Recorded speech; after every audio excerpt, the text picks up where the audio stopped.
I believe that that's a Bill Clinton implemented, crime bill era thing that they're like, yep, Midnight League for black people because y'all are violent. Y'all need That's a space crazy. to That congregate. sounds like a worse plan to combat violence. Because, ooh, speak on it. Why do you think they take away a hoop? You go to Huh? every park across the city, they don't got no Oh, court. because they be Except, shooting. except until they go into the suburbs, they got 10 courts back to back to back. Mhm. I'm God, my Gail, thesis on honestly, Gail, I said this beforehand, but like I feel like you're not a real person, bro. Like you are a simulation. I'm Like the realist. I'm the You're an realist because industry plant. if I were an industry plant, why would I be saying the realest things? Why would I be why would I be so upfront? I'd be saying the most basic vanilla shit like, "Oh, these are great no, times. no, no. They This is changing the this industry is plans, bro. They changing industry plans. That's what they to want be us to think. no, the Making y'all industry blend plans in go even more. no, see, I'm not talking about simulations. I'm not on my Andrew Tate. I'm not doing any of that. Those are simulations where it's like, it's just a grift. I'm just me.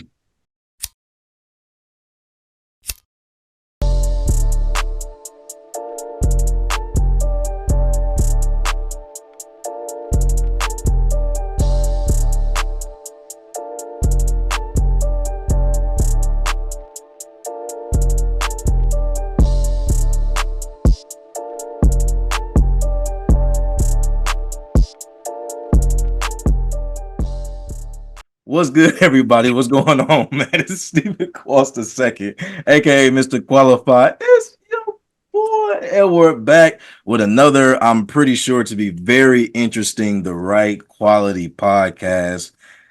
Co-hosts, friends, industry plants. Uh, please introduce yourselves. That's gonna be in the title of this episode somewhere. It should be. It should be. I'm Ashley Wright the first. I'm not the industry plant. She is the industry plant. No, I'm the one that I told my dad Dominique Fike is an industry plant. And I'm the one that points this out. That I can't be. That's crazy. That this is how we're starting. This is You crazy. started it this way. No, I did not call myself an industry plant. Someone called me a simulation, and I just gotta bounce back. That's No, all I you're going to got. say more unreal stuff throughout this episode. There is no bouncing back for you. But we'll go. I have a surprise ending about what an industry plan is. Let's go. Let's topics for the day.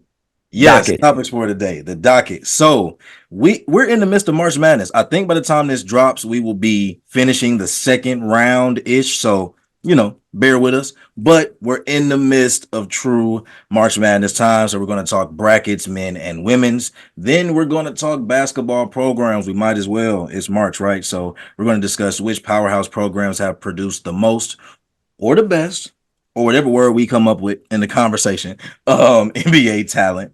And then I have a mystery question for the show. So I will wrap up the show with that. And yeah, like I said, I'm sure it'll be very, very interesting because who knows what Gail got up his sleeve today. We never do. One thing. Only one thing. I What's one promise. thing? You only got one thing up your sleeve? When it gets to the brackets, we'll discuss. Jesus.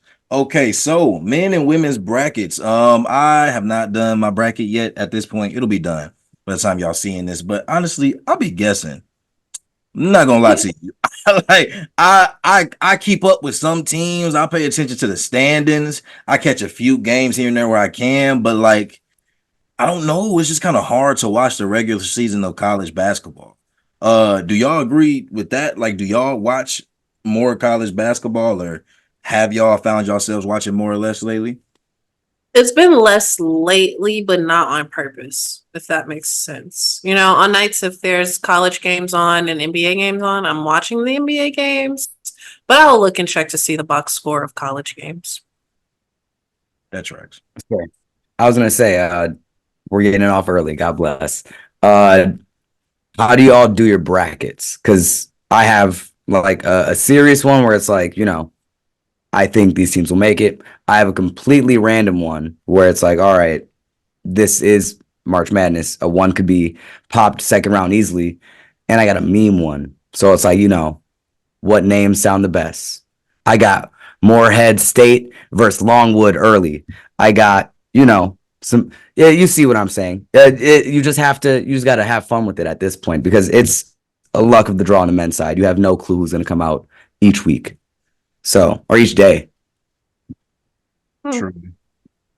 How do I do my bracket? Honestly, I go by which teams I've heard the most about during the regular season. Yep. So if you're if you're a 1 seed, or if you're a name that I've heard, or if you have like players that I've heard of or seen, I kind of just assume that like, y'all probably should get to the Elite Eight. You know what I'm saying? I'd stop there. I go about at least to the Elite Eight for most top teams. I always pick and choose which upsets will be, but I'll be thinking in specific matchups. I always think the 7-10. I only go with 7-10 upsets. I'll go with 11-6 upsets. I don't usually take chances past that, which is usually why my bracket ends up messed up because I don't be knowing the teams like that. But that's kind of like my guideline to it. I'm always guessing on the national champion. Always. Never have a logic behind it. So I just be hoping I get a high percentage every year, honestly. Yeah, I do too. I honestly overthink the upsets, and that's what screws me up because the Right. highest seed won't always win. But hey, But it looks so tempting every time. It's it like, does. no way. I've never even heard of Longwood. No way they beat Houston. But it's like, you Yeah. gotta have a bracket that has one at least. Just And imagine picking all the right Cinderella teams. Like it's Loyola impossible. that year with Sister Jean. Yeah. What? Furman. Yeah. There's some names in the past where'd RJ Hunter go? Like for no UMBC. reason. Yeah, there we go. We remember that.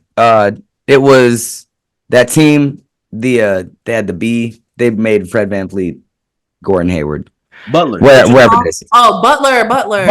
Yeah, it's like, and now God forbid they see this tournament any year. So it's like, it's pretty cool. James Madison might make something happen. I guess the kids at school are saying that. I have no clue. Yeah, I don't know. It should be fun though. Who do y'all have like going furthest? Who do you want to make it the furthest? Yeah, so it's like, I have no idea, bro. I don't even know who analysts think really. I've seen so many different teams, so I'm just like, I don't know. Man, Racing analysts don't even know. Every year, who's got a correct all bracket? guessing. We are all professionals at this right now. Yeah. Like it's the mom that's like, oh, they got a cute player that is probably going to be more right than anyone else. So do y'all remember when I was saying like it's weird how the NBA season is shaking out and how it's like all up in the air? Yeah. It's the same for college basketball. And I don't like Yeah. it's literally the same thing. Yeah, and every year it feels like, there's always a powerhouse that's like, oh, they got Jabari Parker and company. They're going to make it fun. It was like first, second game. So Zion's going to make something first, second round. It's just like whatever team that always has, some players that are supposed to get a pop and somehow, some way, they get the kibosh put out on them. Like somehow, I don't get it. But whatever that phrase is. But also shouts out Milan at Iowa State. I think he can make something shake. Pewaukee grad, and he's been hooping. He played more of like a back to the basket big in Wisconsin. Now that I think he's playing towards his side, he's catching pin downs, hitting shots that are, super high level. Watch out for Iowa State too. Yeah, no, there's a lot of teams that there's probably a lot of players, as which typically happens with March Madness, that we're going to learn about within the tournament just because they're finally on that stage. So I'm really Asian Steph Curry. I'm just saying what the internet has said. Nebraska, do your homework. It's my dad says, but that's also what a famous, shouts out Chicago. We know that I'm just referencing. I'm referencing. No, I'm referencing. If I don't reference the OGs, that's when I get got. So I gotta, I'm close to home still. When I get got, who's getting you? Hey now, if I don't put y'all on game about doing your homework, that might be my time. No, but so Gail, you kind of made a point. How many like big name players have we seen? Not really. I mean, I guess it's not really relevant, but when you mention like Zion and what people expected, it's like people expected Zion, like, and that Duke team in particular, they're supposed to win a national championship. but then Everything. they don't. But it's interesting because it's almost like that never really matters, especially if somebody's already be considered, like league bound. But do y'all have any particular feelings about that? Feelings about that in terms of players maybe not. I don't want to say that they're not competitive, but it's almost like how much do players care about winning a national championship if they know essentially that they're going to the league? Oh, I'm that's a saying, great yeah, question because I feel like a lot of kids nowadays choose the program where they can be the guy rather than a program that's prominent for winning or where they can win. Um, so I honestly, a lot of the programs that we see get far, such as the Gonzagas or the Villanovas, like these are the teams that are known for these guys that aren't one and done. So that's a really great question. I wouldn't say that they don't care about winning. I would say that they don't care about setting themselves up for it. As long as they perform well, I think that's what they care about. I do think that they want to perform well because March Madness has a lot of eyes on it, obviously. You put together a great regular season campaign and cap it off during March. It puts you in a great spot as far as mock drafts and things like that. So I think they care in terms of getting ready for March and performing in March, but not necessarily winning it all. Those are left up to those teams, such as Gonzaga, Villanova, that type of thing. yeah, no, I really like that, Gail. I think Ashley's right. I think guys that go to, so I don't know. My mind went to Ben Simmons. My mind went to, you know, Brandon Miller. My mind Yeah. went to, like guys that are going places that are more eye oriented about like what am I here for? And it's to set up an NBA career than guys that are like, going to be a 4-year program guy that, go to Nova or 2 year, 2 year, 3 year. Geez, I glitched. Yeah, I think not to say that they don't want to win, but like they're more focused about their careers in the long run than they are the program success. But the program success is tied into their draft stock. So it's like it's a symbiotic relationship, but it's less so Mhm. focused on like the inherent goal of like we're gonna go get a chip this year. Yeah. Yeah. Yeah, yeah, that makes sense. Yeah, I'm glad that we got here in the conversation because the team that stuck out the most, I am crying. I'm What? still Is he listening. I'm still checking on his chicken? no. It was I heard a bubbling from the potatoes. I thought that it was overflowing, so I had to make Mm. the chicken's gonna be good. I know So the what's time. for dinner? It's chicken wings and mashed potatoes, loaded mashed potatoes. So it's gonna be Colby Jack cheese, some fresh bacon, thick cut bacon out the grill, that out the oven that I'm gonna cut, and then some chives. And Yummers. the barbecue sauce is gonna be laid on the wings in about 45 minutes. Flip that, There. let it crisp in the oil. It's almost like you're cooking on the grill. Mm. Ramadan Miguel's cooking. I'm on one. Shouts out Mo. Put me on. It's been tough. Oh man, oof. It's What's wrong with you, dude? What's I'm wrong? I'm the plant, I guess. Even though You guessed like hey now what? Got I, people that do Ramadan or simulations? That's crazy. That no, this no, no, time no, and no, no, era. no, Ooh, no, no, no, no, I can't no. believe you got caught saying that.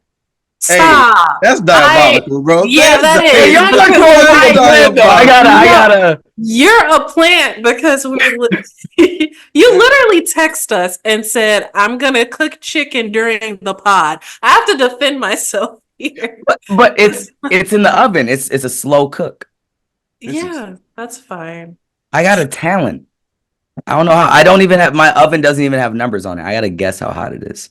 That's crazy. Dinners have been perfect for months. I don't know how. dude. What? My oven doesn't have numbers. I have to guess. Bro, what are They're you smudged thinking? out. It's just a blank slate, and then I know where the broil line is because that thing is darkened at the end. So it's about in between like 250 and 345 at this point. So I don't even have to defend myself. The people know how you're an industry plant. This is crazy. well, What's wrong with I'll you, save it man? for the end. We're on basketball talk right now. Oh Steve my derailed us goodness. with this video glitch. We're back now. That's not my fault because you glitched on my end. So that's why I was looking like that. That was just a verbal tick. I don't know what happened there. I got I Wait, got he glitched after he said I glitched? Yeah, no, that's crazy, right? Yeah, that's Yeah, he crazy. did glitch after that, but it was a little That's bit crazy. after that. Oh, okay. We'll do a timestamp. There'll be an edit. We'll see that. We'll Mhm. we'll figure this out for sure. But yes. So back to the programs. The program that made me think about this question or this relationship between like college programs and the league was Villanova. Because I was just thinking about some of the more recent players from Villanova when you think about Brunson, Bridges, DiVincenzo, like and you think They're what all type in one state.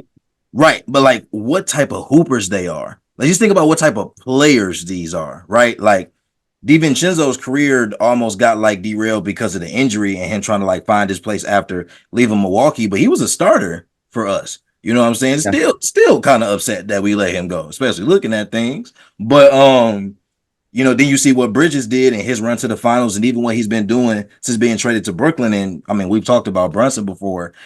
They're just hoopers. Like I mean, people may not consider them dogs depending on how you're defining it in that moment. But I think that they're dogs in terms of just being like pure hoopers. But I think that them and then there was something you mentioned in terms of like program, like what programs are meant for. I think a program that kind of falls in the middle is Kansas.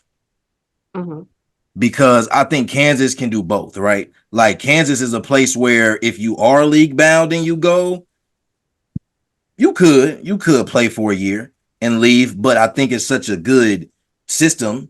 You know what I'm saying? That if you do end up playing 2-3 years or 4, you're still going to be a really good player, an NBA ready player, by the Mhm. time you're done. So, but I don't think there's too many schools that kind of fall into that category of really serving both. So yeah, but those are two of my biggest observations that kind of like triggered the conversation for me. That's fair.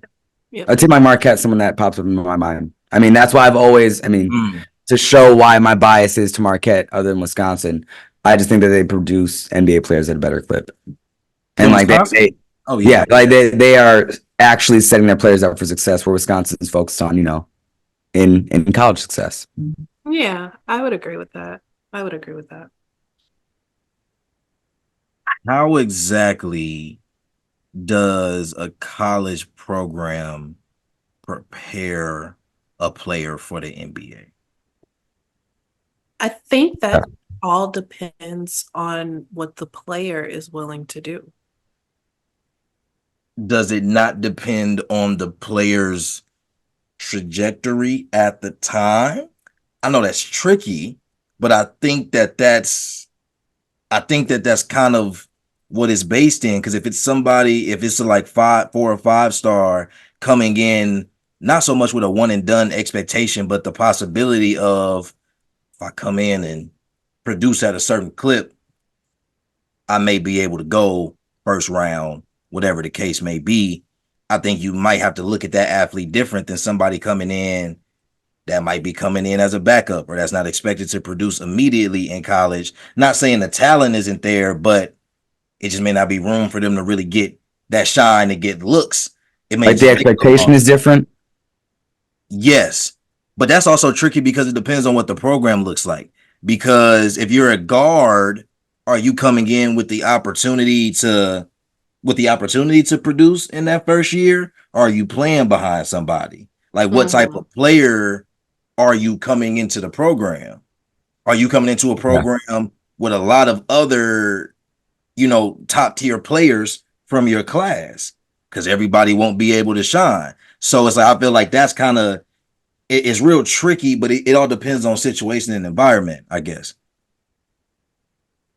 Yeah, I think at the end it definitely does. I just feel that it's the teams that are defense centric, and it's like you're not going to touch the court unless you play defense and you play a smart brand of basketball that are going to make it. Even though Wisconsin does preach that, I feel like at least they it seems like they've caught up with the times a bit more now, just with how they've played basketball. I feel like back in the day, even though it's still not too different, it's like, it was very slow where they were that Wisconsin swing offense where it's just like, all right, like we're gonna whittle you down for 30 seconds of the shot clock, and then on that last 5 seconds, post hook from Frank Kaminsky or whoever their big was at the time. You know, whether it's Nigel Hayes, whether it's whoever that's on the team. It's like very big centric, very not a lot of guard freedom. It felt like when I watching it from like a point guard sense, it didn't seem like they gave their lead guard a lot of leeway. But now it seems like it's definitely a lot different with it being a more guard centric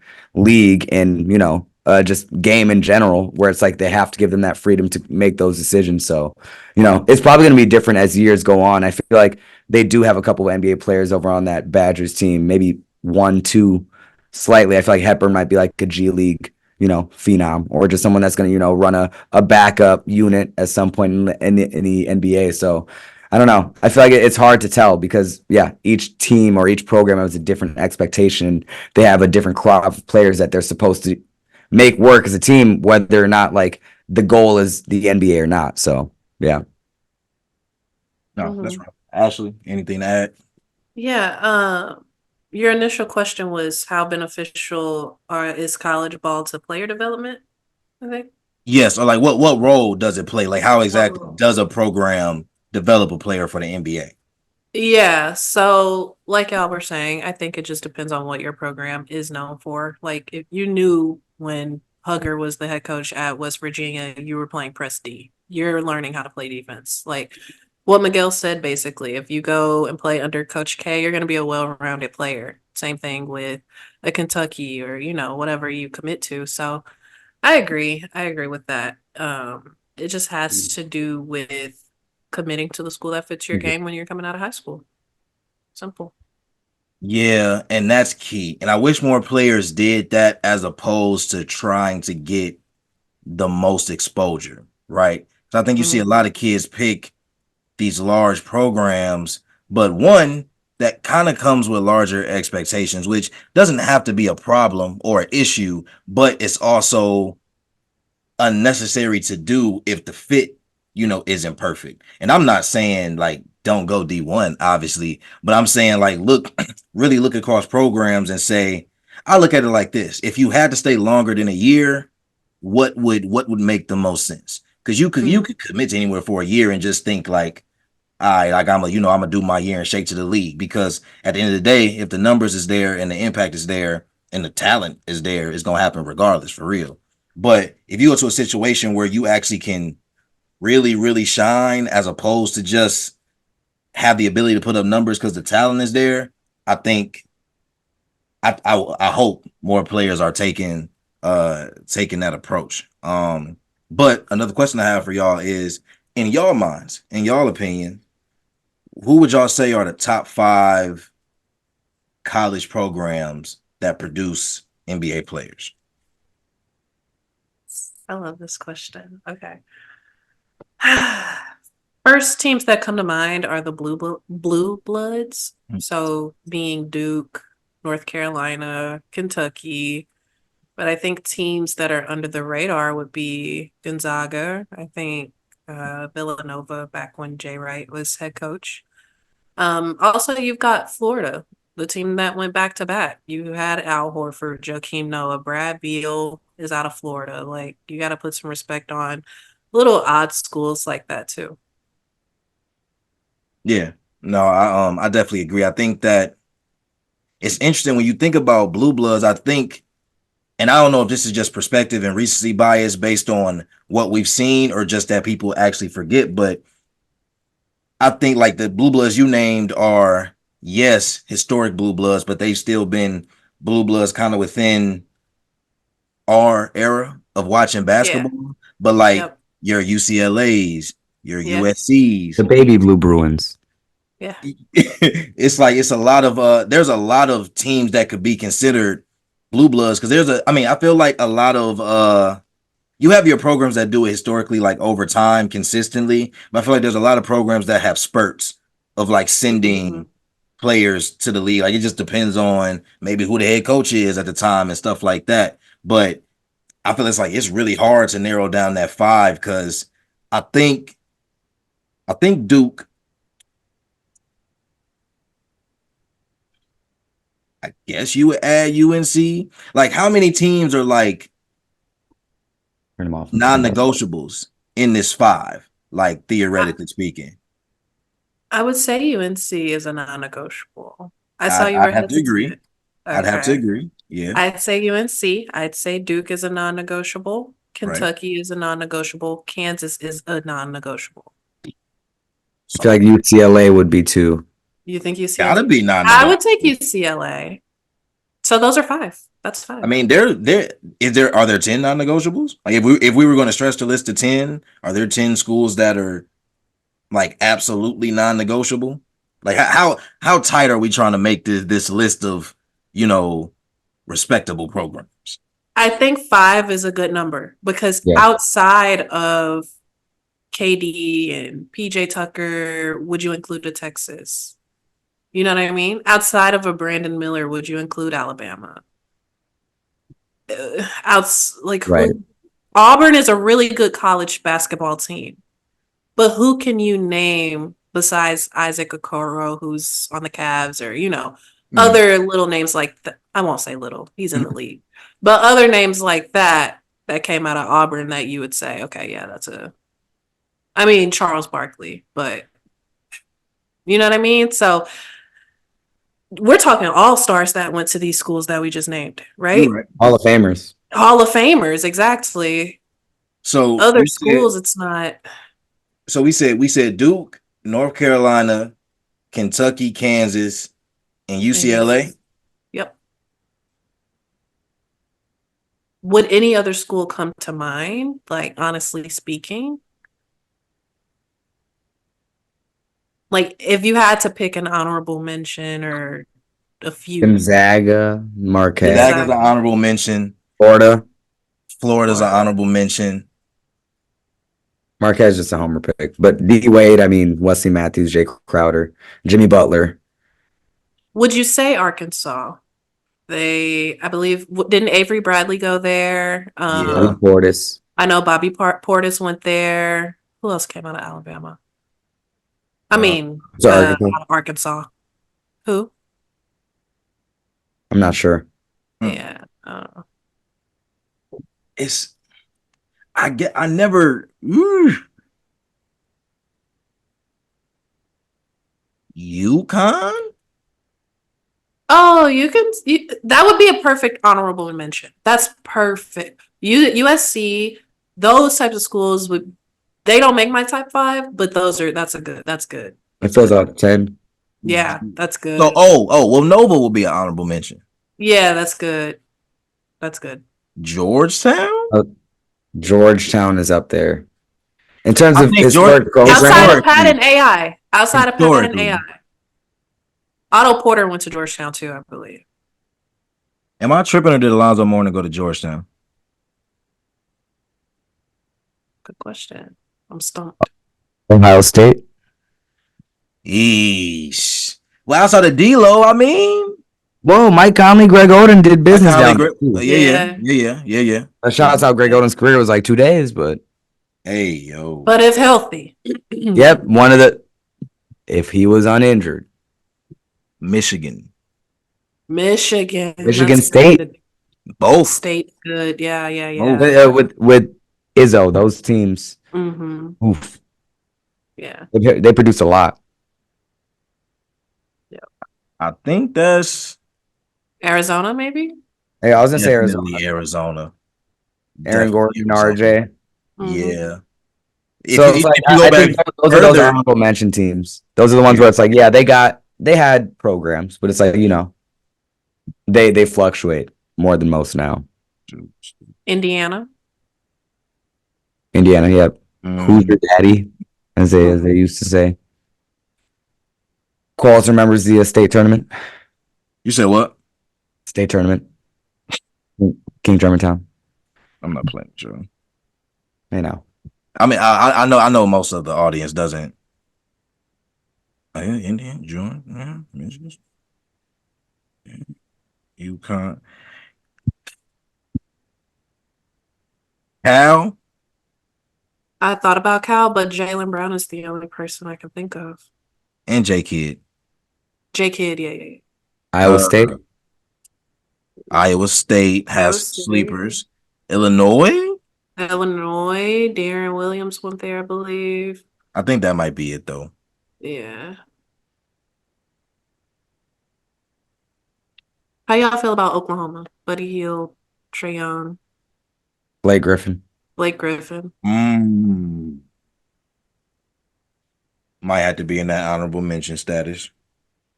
We got a 50-team list of honorable mentions. It's not Sounds like the green it's ribbons not at track 50. meets. It's not 50. We just set a list of 15. Fair. We probably set a list of 15 schools, which in all honesty, Butler, no, that's not. Harvard. Hey, we're Providence. talking Gordon Hayward, Fred VanVleet don't count. Talking Jeremy Lin don't count. A team that's getting up there, though, in my opinion, is Tennessee. And I say that because Dalton Connect is coming out this year. He's a beast. Admiral Schofield was nice. Grant Williams he's solid. He's someone. Yeah. He's He's someone. I wish I knew more. Oh, okay. We'll do this. 3 players who you would have liked to see in college, and where would you have wanted them to go? Where would you have wanted KG to go to college?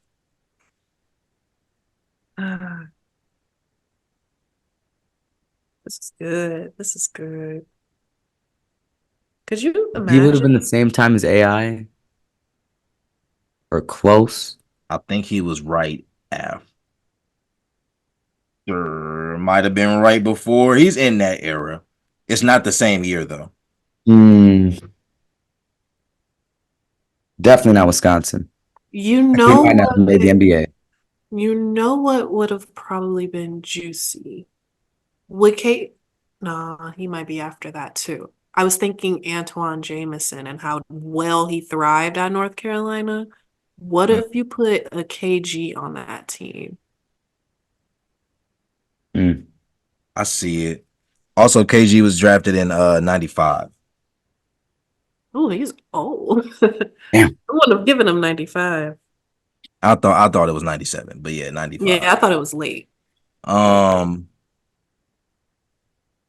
think UNC. I wish Braun went to Syracuse. Why Syracuse? With Melo? Yeah, Oh, that would have been stupid.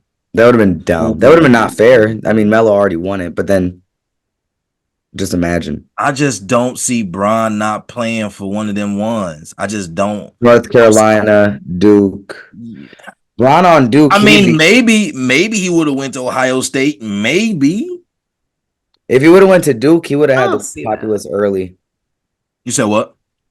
I won't say it again. If he went to Duke, it was would have been better for his bankroll early. Oh, yeah. Well, yes. Yeah. But in a different way. Would he have been on that? No, that's way too early. Never mind. I wish we would have seen KG. I wish KG went to like UCLA. I feel like it would have been fun on the West Coast. I can Where see would that. Tracy McGrady have gone? He would have pulled like I don't think it would have been a blue blood. I don't know if it would have been a blue blood. He would have went to like Mississippi State or something like that. Just so you know. No. Not there. Not there. No disrespect to Mississippi State. But You said please don't send him there. no, but I don't think he would have. I could see like an LSU situation, or I could see a situation where he was on a team where he was the guy, but like he still like had room to be like an all around player, like kind of like everything revolved around here. Probably like no other. Well, I don't know. I would assume maybe no other like highly ranked player. Like it wouldn't have been a crazy recruiting class for his year. I don't know. I don't think it would be a one of the top blue bloods though. I wish Dwight Howard would have went to LSU just to piss Shaq off. What about where Kobe would have went? I think he definitely would have been a blue blood, and I think he's under Coach K, hands down. I do as well. I wish he would have played for Real Madrid and came over as the first year. But like, oh, who's this Kobe Bryant? Who is And he he? comes over speaking Hmm. Italian. Oh man, that would have been so fun. Hmm. And then they would have been, oh, when Luca came up, they'd be like, he has Kobe comparisons. You know, Where would started young. Luka have gone? Luca, Luka probably would be a crazy college player. Oh my god. Oh he'd my find his way. goodness. He'd find his way to Gonzaga, and he'd piss all of us off. Yeah. Oh He'd my cook. god. I'm just Crazy. thinking about I'm thinking about how NBA ready Luka was, and I'm like, if they had sent this man to college, He would have dominated. Oh my God, we would have thought that he was the second coming of. I'll refrain for from that statement. real. You know who I think would have been really interesting to see in college, but it probably, well, I don't know how much it would have changed his trajectory, but I think it would have been interesting to see if he came into the league any different. But I wonder what a college program would have did to Giannis. Because if Giannis goes to college from like when he comes from Greece, he's definitely not coming out till like his junior year if he Yeah. doesn't be all four. But by the time he get to the league after 3 or 4 years of development, but that depends on the program. So I don't know. I don't know. Yeah, Wisconsin. He might not have seen the league. He might not have seen the floor Why Mm-mm. Wisconsin catching these strays, bro? because I know how they did us. When I say us, I mean it's relative. Hoopers. Shout out real Hoopers. Oof, I was about to say some names. I'll refrain. Jesus Christ. Well, We're there. We are halfway. okay, wait. Sorry. Jumping back to the brackets. I think we talked about this off camera, so the episode didn't catch it. But I don't like that they got those three teams on that one side of the bracket. I really don't Mm. like the South Carolina, LSU, and Iowa are all on the same side. Yeah, that women's bracket is crazy. Honestly, I think I'm gonna be more glued to that women's tournament this year. I was last year. It's gonna it's gonna give, y'all. It's gonna give. It's gonna be so good. But I do agree. I hate that they did it that way because we won't be able to see, like a rematch in the final four between LSU or Iowa or, that type of thing. But it'll shape out to be really good, I think. And then it'll give other teams, a chance to get over to the final four. It'd be nice to see how far Juju can take USC and, some new teams. How impressive is Juju to y'all? What's her handle? Juju be balling? Also, Ashley, I think it wasn't until recently that I came across the rule for women's college ball, but they have to stay 3 years. Actually, I didn't pick up on that until you said that. Yes, the highest or the youngest I've ever seen anyone drafted is junior year. That is true. That's crazy. That's kind of wild. I didn't recognize that until you told me. That's kind of wild. I don't like it. Yeah. I don't like it because of course there will be some development, but I mean, Juju ready to be in the league though. It looked But like it. honestly speaking, from a payment standpoint, she's making a lot more now through NIL than she would if she came out. So she probably wouldn't come out until senior year or after. So yeah, that's something that Angel Reese is contemplating. That's why she hasn't announced that she's going to the league yet. She can stay for a grad year at LSU if she wanted to. And she said that it's because of the NIL. I think she's using that excuse because she doesn't want to see the big baddies of the WNBA. I think she wants to play bully in the NCAA, where she could bully all them down there until she saw South Carolina. I don't think she wants to see those problems. So I think she's hiding behind the the NIL deal, the NIL bag is lucrative, but you can get that same. You're still out in the world. You're still Angel Reese. You can Oh market yeah. yourself. You don't need an NIL deal. You don't want to see those problems in the WNBA. And I still think she needs like a year more seasoning. I agree. She does need development. I think she'll need to stretch her game before entering the pros. Yeah.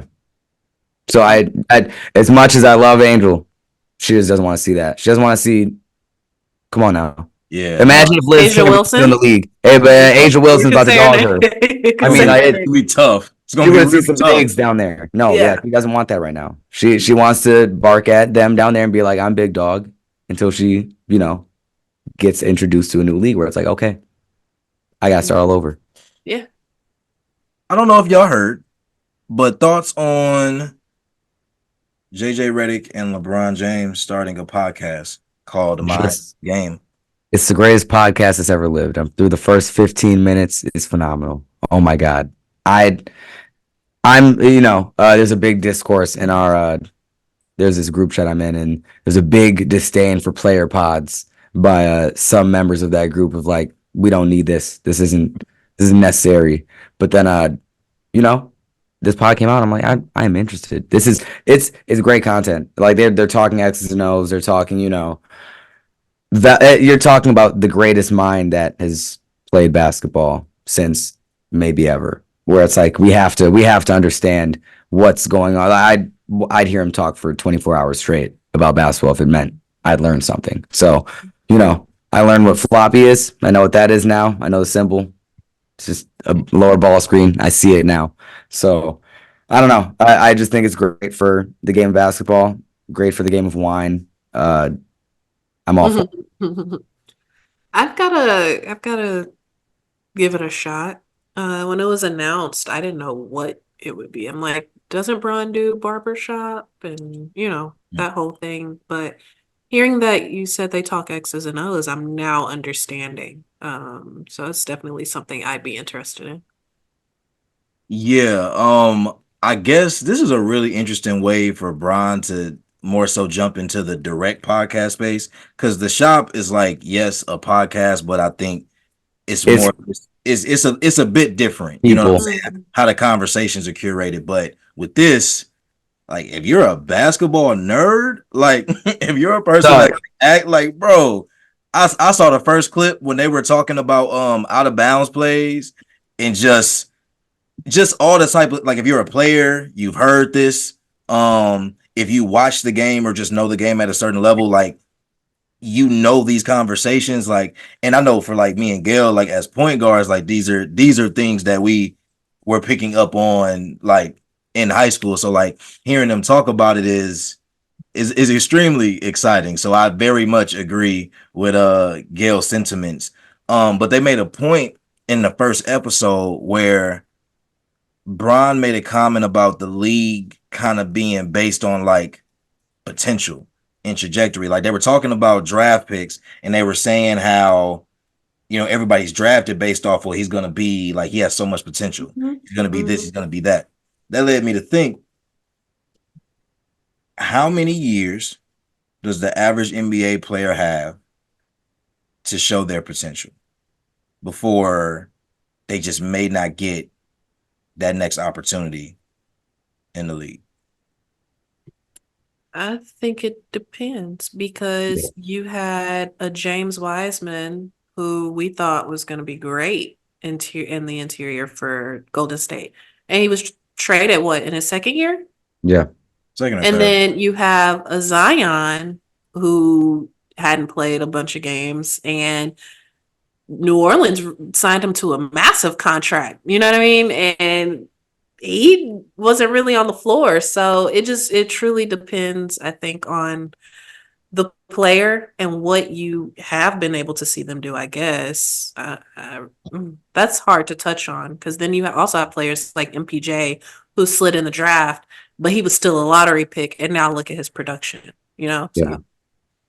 I think it depends on where you're drafted. I think higher drafted players tend to have a shorter leash of like you have this much time in your prime, and like if you're a 20th to late second rounder, it's like I'll even shorten it. 20th to 40th, you have like maybe 3 to 5 years, and then like anyone in the second round is like you might be a stash for 4 years, and then on year 6, when it's your second year in the NBA, you popped off. So it's like you have more leeway as time goes on, I feel, because with more pressure comes more like, all right, where's your production? We got you for this much value. What can you do for me now? When it's like if you're a 60th round pick, you're gonna let it, bounce around. You know what he is as a player. It's like what team needs to use him for the right reason. So it's like, yeah, it truly just depends on like what the perception on you is, and if there is that much growth that you can see in your game. But I definitely agree. It's definitely become more of a what can he be league as opposed to like what you are now. Like hence like how we had like guys like Malcolm Brogdon slip in the draft and be a productive player his first year, and guys like you know Chris Middleton slide late, and maybe he doesn't find in Detroit, but like he turns out to be a stud somewhere. It's like I don't know. But I feel like we're kind of losing recipes. We're guys that have great fundamentals and have a great game, don't see teams because they like we're drafting on potential when it's like those championship teams are going to get those guys that are most ready because they're like, okay, they can slot in now. And, we've missed out on a very, very good rotation player because we want to swing for the fences and hit our Giannis. So that's where we are now. Yeah, it's definitely a combination of everything that y'all both said. It is about how high you're drafted because, of course, if you're a lottery pick, 9 times out of 10, depending on where you're going, you're. It just depends on, but it also depends on the situation. It depends on where you get drafted too. Because if you're a lottery pick that's going to a team that's trash, the leash isn't short, but there's a bit more wiggle room to where it's like you're given a bit more time to develop because you were drafted to a team that's planning on building around you. So that building process is going to take time anyway. So as long as you just keep hitting the mark each year and getting better each year, you ain't got all the time in the world, but you got time to figure out, am I going to be a leader, like a lead player? Am I going to be a role player? But you not rushed to kind of figure that out before being pushed out. But some situations get like really, really weird because if you're a rookie getting drafted to a situation where like there's already kind of an established vet there, and as the rookie you're coming in, it's not all on you, but you're kind of supposed to be the game changer. Those are fast expectations to produce and be maybe a third option, you know what I'm saying, on a team that's just looking for somebody young but still ready to make an immediate impact. So it gets really tricky. I definitely don't think there's a definitive answer, but I think I would say on average, give or take all the circumstances that could potentially happen, you probably got about 5 years. If your potential is in the range of max player, the clock is going to start ticking at 3. And you probably got about until 5 before people say, yeah, I don't think it's going to happen. Or at least it ain't going to happen with us, But yeah. I mean, and we've seen anomalies. What about players like Kevin Knox? Because we thought like he was gonna be a beast. Yeah, and I mean he's still in the league, but he's not a fraction of what we thought Kevin would be. Yeah. Yeah. I mean, I don't know. I mean, I don't think these are the same situations, but like, why does a player like Jimmer not have more NBA success? Yeah. Yeah. Like, I don't think that Jimmer lacked a skill set to be successful in the NBA. That's a big one. Yeah. You know what I'm saying? So defense. Yes, but we've Steph seen Curry doesn't play the best D. We've seen guys hit. He's been a steals leader. Like, yeah, albeit he isn't the best, like he still does his part. I feel like there are efficiencies where it's like your IT, where it's like a coach has to form an entire game plan around you, and unless you're really putting up a generational, like an MVP year, like IT was to do that. I feel like then it was like it's going to be hard to crack the rotation. Okay, but why does a Doug McDermott get to stick around? Because he has the ability to guard a bit more position wise than Jimmer. Yeah, where Jimmer's just going to guard a 1. And if he gets on any other matchup, it's a mismatch. But at least McDermott is 6'8". That's coming from a small man that wants to be in the NBA or wanted to be in the NBA. That's just like that. They're not going to take a chance on me. They know what I am. They know how I've grown to, even though, the skill set's there. But there's no like, oh, he could still stretch like 4 or 5 more inches. He has, his shots broke, but he's a defensive genius. That's not that. So it's like there needs to be some upside there. There's upside for defensive guys to shoot better, but there's no real upside for really good shooting guys to increase what they can do measurement wise defensively. Yeah. But I don't disagree with you at all, but I do think that equal opportunity is there. The only thing that's kind of different is depending on your offensive skill set and depending on what a team is doing in terms of if they're building around you or not, you may not be required to become that type of player on the other side of the ball. But I think that doing that makes you great, though. I don't think Jordan was an amazing defender in college, but we saw what he did in the league. I don't think a lot of players are amazing defenders in college, especially when you talk about the more offensive, the notable offensive players. But I think even to be a star to a degree, you have to develop that in some capacity once you get to the league. So I think I'm talking also depends on more. what's the peak of the potential as well. And I think that's where I was going with like the measurement thing, where it's like Dante Exum is given more of a chance than Marquise Noel will ever be because he's 6'7" and he's rangy and he could play pot. They're like, oh, he shot 40% coming from Euroball. It's like, okay, he's afforded that opportunity because he's a lengthy guard. Where it's like Marquise Noel is going to be, G League balling and showing what he's got, but it's like if he's not going to grow an extra whatever inches and be able to guard a couple more positions, that's kind of like an NBA team is not going to give a guaranteed contract. We've seen Ish Smith do that for 15 years out of his career. I think he finally ended up on the same team twice in 1 year. But it's like, how long does it have to take until we get our respect? I say we liberally. The industry plant has made it personal once again. That's great. We will address this when it's time. Wait, what was this thing that you had? You said you had this industry plan thing that you was going, wrap up at the end. How could the industry plan be the one that's saying the most inflammatory things? The industry plan is someone that's like riding the wave that is current, where it's like, oh yeah, this is what it is. It's like, look at 2016. We had what's her name? Baby Goth, like end up on a Trippie Redd album where it's like, oh yeah, look, this is someone that raps about emo stuff that has tattoos on their face. I mean, I'm light skinned and there is a big boom of us out there. But other than that, there's nothing else about me that's rich. I had 8 different hairstyles in like 8 different episodes. I mean, like if anything, I am the creative player. Everyone else is in my universe. Everyone's in my server. Everyone's in my lobby. So if anything, you're talking to whose world it is. Y'all could be the simulation for all I know. How should I know that, what y'all are providing is real? Y'all both got the filters on the mics. I got no filter. This felt very Kanye-ish.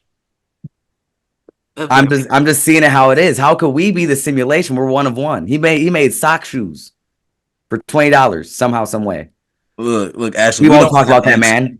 Apparently, we don't have the answers. Okay? No, we don't. I didn't say all that. You're my lovely co-hosts who are real people who will be live vlog possibly coming soon. Not to spoil much, but we might be all in one spot at some point soon. But yeah, there's no industry plan. I'm the one that points out the plants. Dominique Fike, like I said, my girlfriend will hate me. Ari will kill me. That's her favorite. But am I wrong? How does he just come out of jail and he's like, oh, I got a label deal? What?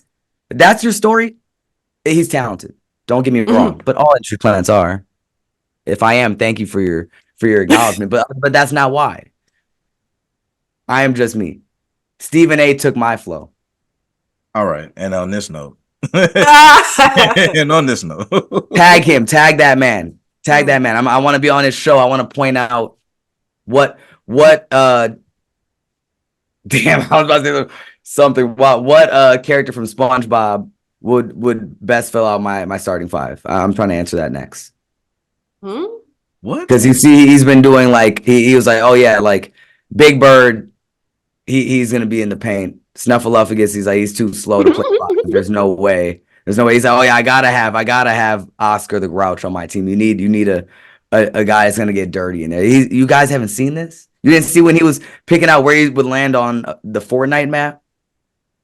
You see, he's like, Oh, he did say he wanted a character. I'd land Tilted Towers. It's like your agent told you that, or your whoever's in back told you that. You didn't know that, Stephen A. Yeah. Let's be real. I'm at least tapped in. He's there. He's made it, but he's not tapped in right now. Modern day Stephen A. If you're gonna call me anything, call me that. Thank y'all for listening to Miguel prove that he's an industry plant for the last. Hey man, tell the episode. Modern day Stephen A. or industry plant. Pick one. Industry plant for sure. Y'all are whack. Y'all have no creativity. How do I not know that you're not the simulations? Tell me. We'll figure out if we're in a simulation on the next episode. We'll catch y'all next week. Why me? What did I do?